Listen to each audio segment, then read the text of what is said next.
What's up, y'all? I just wanted to go through a couple of my trades, you feel me?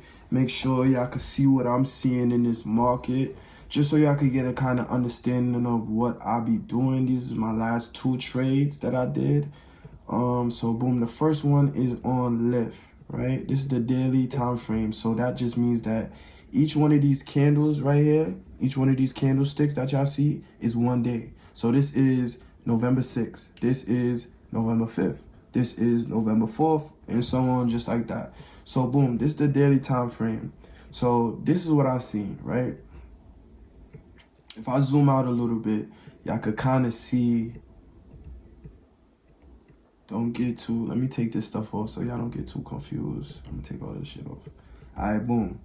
Y'all can see this trend line that I kind of made. This line right here is called a trend line. That just means that this is the trend that the stock is going, and this is the line that it's respecting.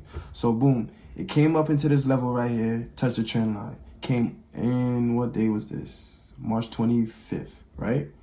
Dropped all the way down to $9 from $20 in March.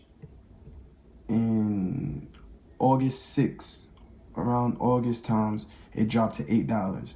And from then, it came back up to the same trend line.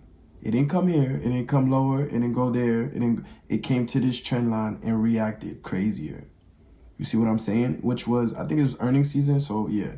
I'm gonna explain earnings later in the video. Boom, it touched the trend line, came back down. It came up to $19, came all the way back down in April to $9. So y'all kind of seeing what I'm seeing. Like every time it come to this level, why is dropping back down to 8? So look what we gonna do. What we gonna do is we not gonna miss the next time it go up. It would have been fire if you would have caught it right here from $9. Like, all right, boom. Every time it come to $9, we know that we could stack up on lift. But unfortunately, we ain't catch that. What would be your support is that $8 area. Why? Because this is where it keep going to. This is where it keep going to. This is where it keep going to. And your resistance is the top area at this $19, $20 area where it keep tapping that and coming back down and tapping that and coming back down and tapping that and coming back down. What you need to know is about that's support and resistance. That you need to know that like your ABCs. This is not considered a third touch of support. Why?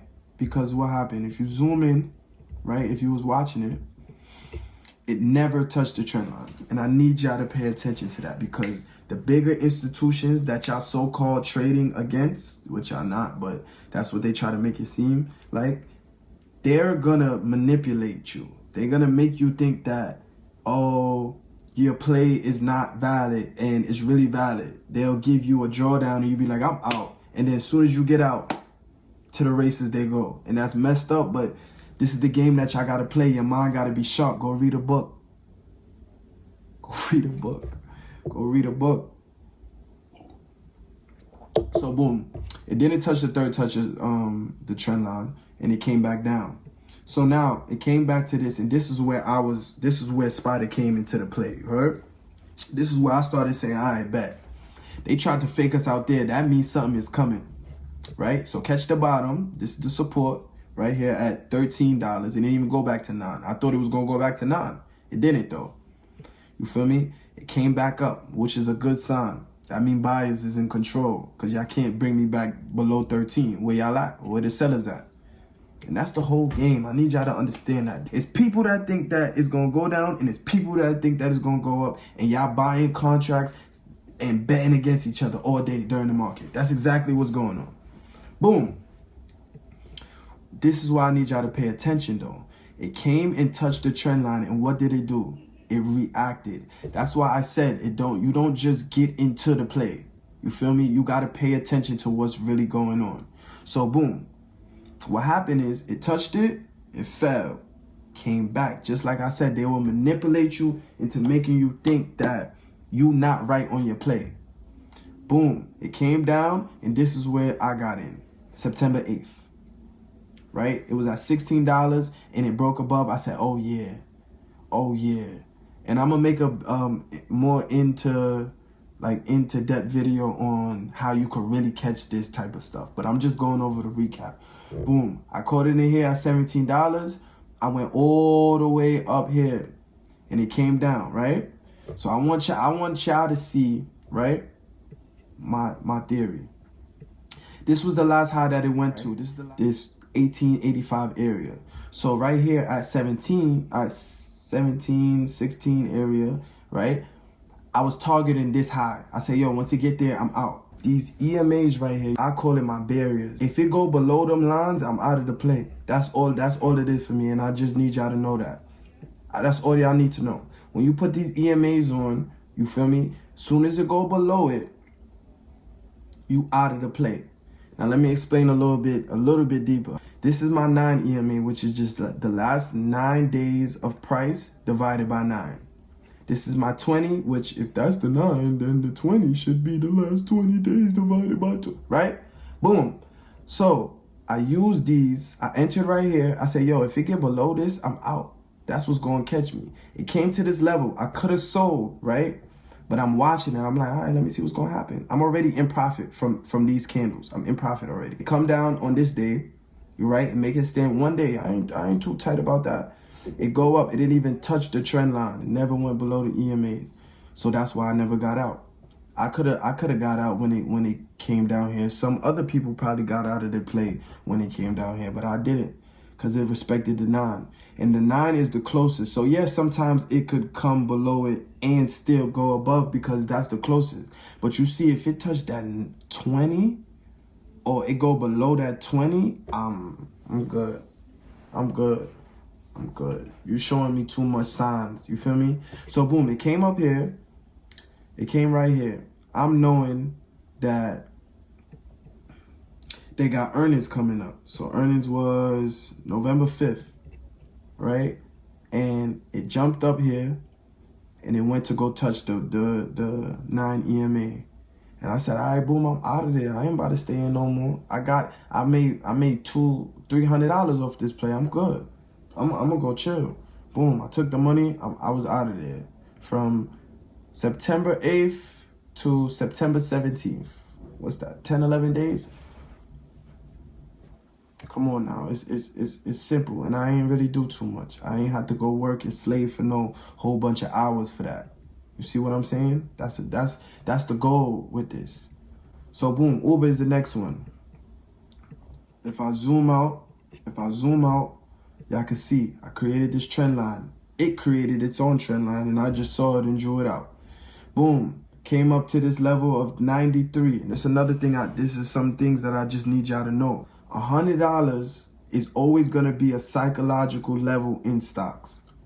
You know, if your stock is at 95, 94, 93, that $100 range is gonna react in some type of way. Your job is just to observe and execute. Observe and execute. That's all you gotta do. Observe and execute. Every time Uber would come down, it would try to test this $100 mark. You feel me? So if you could see it, look, it came down to the trend line. It hit where? 93, and every time it went down, it came up on a higher level. So it went to 93, it dropped down, boom, came to 82. Then where did it go to? 97 in July, right? Came back down to the trend line August 1st, right? Where did it try to go to? 97 August 25th. So I'm marking that out. I'm like, okay, boom. Every time it comes to this trend line, it's trying to touch, look, it hit 100. This day it hit 100. So I know this 100 area is somewhere where it play at a lot of times. So what I'm gonna do is, I'm gonna get ahead of the game. I'm gonna wait till it hit the trend line again. I'm gonna go all the way back up. So boom, this is the setup right here. So it came, it was where, it was October, so boom, October 6th, it was at $101, right? And it came down to the trend line October 17th. That's the day that I got in.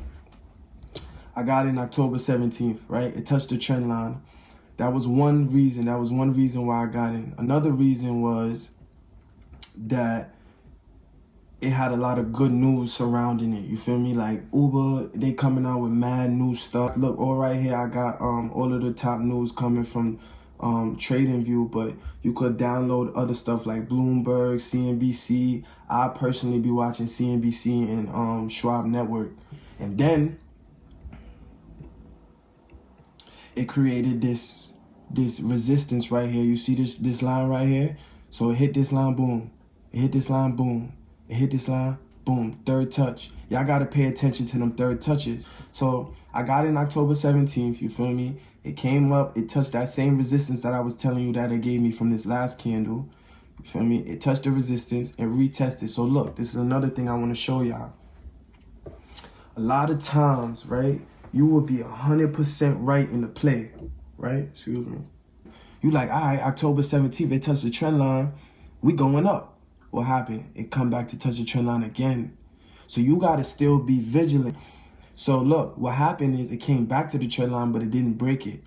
You feel what I'm saying? It didn't break it. So that's all that really matters. Yes, you would have gained money and been right back at break even. That means the same money that you put in, you ain't make none, you ain't lose money. You would have been right there, right? You probably would have lost money though because of time. What is this? This was October 17th to October 22nd. So from that time to that time, you would have lost time, data. You would have lost money from time because time passed, but it wouldn't have been a lot. It would have been like a little bit of what you put in, right? So what happened is it came back around, touched the trend line, and what happened? Boost up, bow, bow, bow, bow. And yeah, I had a couple days of drawdown, but why is that? You gotta always account for drawdown days, because the move happened, right or wrong, the move happened, but some days what happened? It came down, came down, came down. The sellers took advantage of the day. The sellers took over for the day. But I got it from October 17th and it took to November 3rd. November 3rd to for the whole play to go.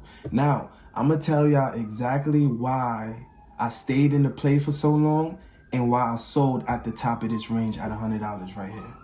So, October 17th, when I seen it back at the trend line, right, I knew that my target was the top of this range. $100 or the top of this range. It didn't matter if it was 97, 99. I knew that I was going to be in profit. Anyhow, it came back up to this range. So, with conviction, I bought a January 2026 contract.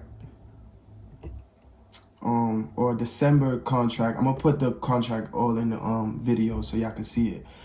I bought the couple months out contract, and that's what I'm talking about. You have to assess for the drawdown days because you don't know if this day could have been longer than that. You don't know if this day could have been longer than that. You gotta just give yourself some time. And one thing I learned, you feel me, from just studying and just doing it and experience is, I got this from Wall Street Trapper. Wall Street Trapper say, yo, all you gotta do is, not all you gotta do is, but a good strategy is find good companies and buy you some time. So when he said that, it kind of connected because it's like, yo, I know if I got a contract on Uber for like a 2-year space, not saying I would do that long, but why not? Uber gonna make some type of adjustments. Like, it gotta happen. Uber is a great company. It's gonna make those adjustments. You know that.